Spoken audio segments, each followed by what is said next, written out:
สุศ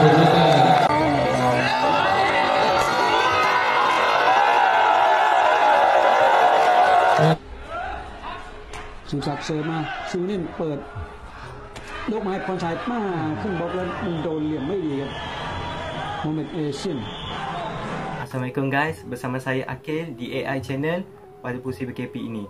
So, selamat berjaya ibadah puasa bagi korang semua di musim PKP ini. Okay guys, aku ada janji dengan korang semua pasal sejarah takraw negara Thailand. So, pada kali ini aku nak sambung mengenainya. Plus, nak bercerita juga mengenai kewujudan servis kuda yang kontroversi pada awal pengenalannya yang dicipta oleh pasukan negara Thai.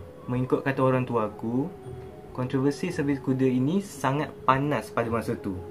Sampaikan Persatuan Sepak Takraw Malaysia buntu untuk menyelesaikan masalah kewujudan teknik servis ni bertahun lamanya. Aku tahu mesti korang nak dengar punya sambungan bagi tajuk Seteru Sepak Takraw Malaysia pada kali ini. Betul tak?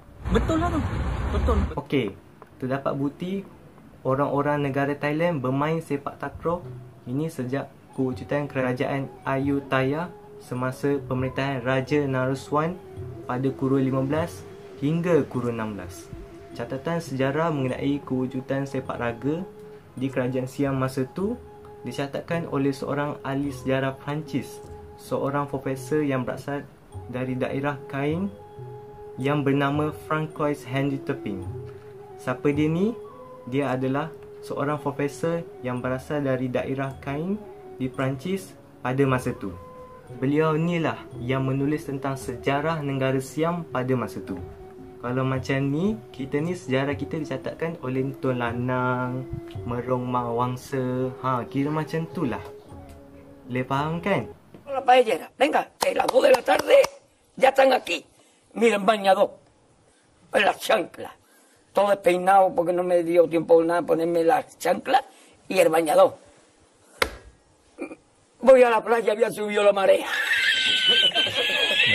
Eso.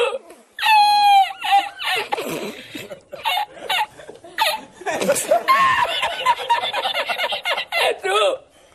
Había subido la marea con triple paella.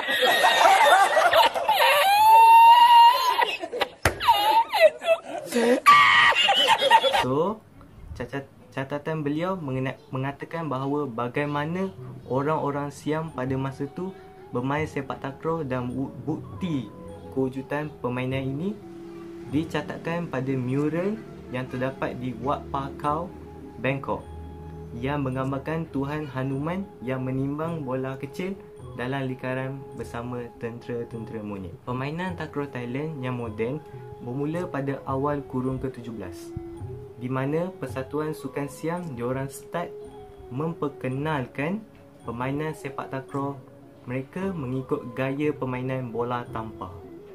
Korang sedia maklum kan macam mana keadaan pemain bola tampar? Ada jaring, ada garisan, ada kiraan dan ada tentu juga ada dua pasukan yang berlawanan.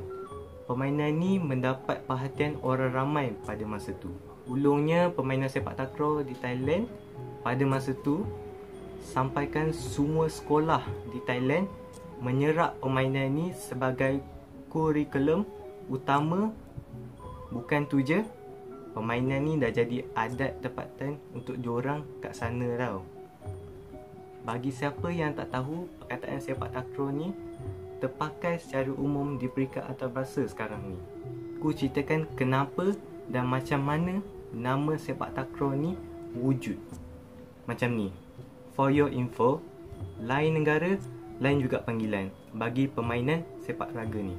Aku bagi contoh. Macam dekat negara Filipina, diorang sebut sebagai Sipa. Di Myanmar pula diorang sebut sebagai sepak takraw ni Chenglong. Di Laos disebut Kato. Manakala di Thailand pula dipanggil Takraw. Di tanah Melayu disebut sebagai sepak raga. Indonesia dipanggil sepak raga ayah. Masalahnya pada masa tu bukan semua negara bersedapat untuk meletakkan nama sepak takraw sebagai nama rasmi bagi permainan ni. Jadi kisahnya ada konflik lah di situ. Korang boleh faham kan? Tapi yang jadi cacatan sejarah ni, bila mana Thailand dan Malaysia pada masa tu menentang keras pasal benda ni. Last jawatankuasa pengelola sukan siap pada masa tu memutuskan permainan ini mesti dinamakan sepak takraw. Sebab apa diorang buat macam tu? Ia adalah untuk gabungan perkataan sepak dan takraw untuk jadikan satu perkataan. Jadi itulah sedikit sebanyak tentang sejarah kewujudan sukan sepak takraw negara Thai ni. Plus tadi aku tambah sikit je Susan bagi nama sepak takraw yang digunakan sampai sekarang. Terusnya aku pergi ke kisah pencetus servis kuda. Pada zaman Adnan Saidin bermain bersama pasukan negara, pasukan Thailand pada masa tu. Tak sekuat pada masa sekarang.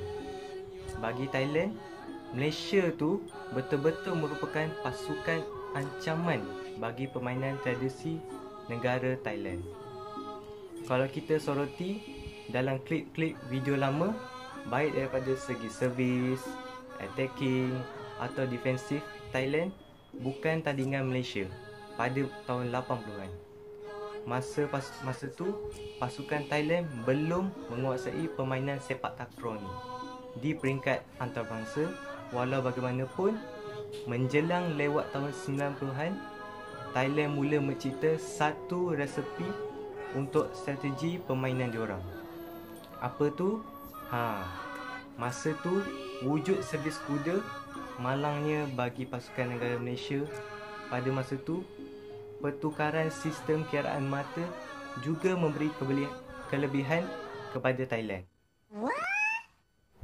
Thailand melatih tekong diorang masa tu untuk teknik servis ni untuk bertahun-tahun, sehingga mereka betul-betul menyelah, sehingga jawatankuasa sukan siap benarkan.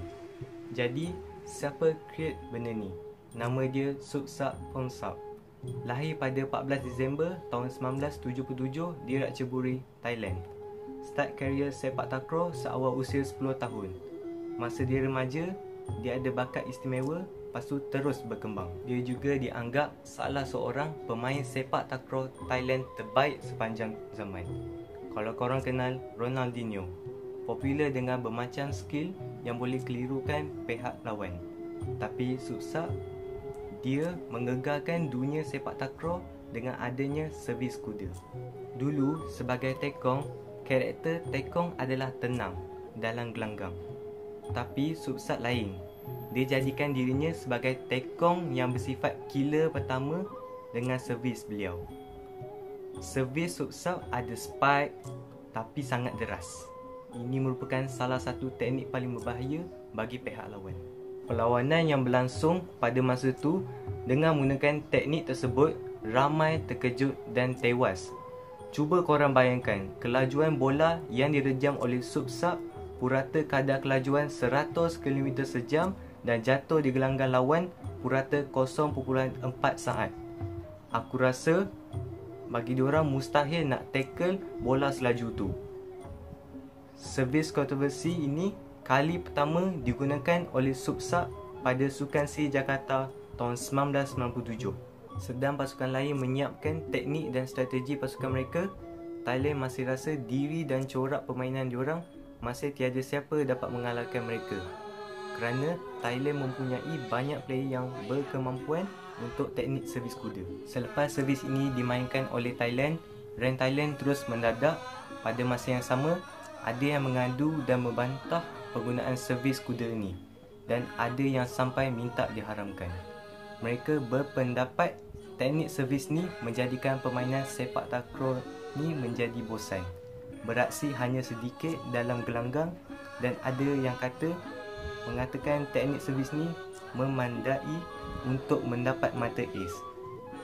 Walau bagaimanapun, Persatuan Sepak Takraw Antarabangsa atau ISTAF tak melayan batahan tersebut sebab servis berbentuk spike tajam banyak digunakan oleh pemain yang lain.